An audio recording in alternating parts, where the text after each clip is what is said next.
select the truss element. Insert the first end and move the mouse cursor to trace the truss extension.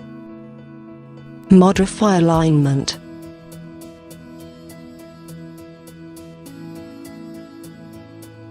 Now click to fix the second end.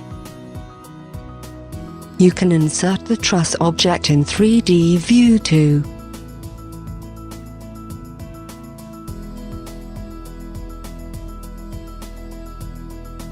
Activate the model dialog to define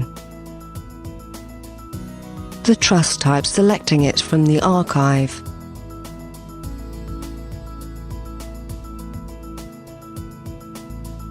Its geometry.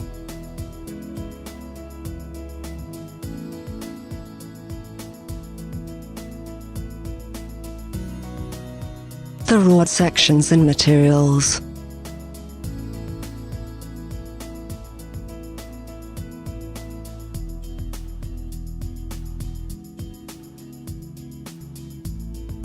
Select the truss and generate the structural model. Use automatic generation to insert the purlins.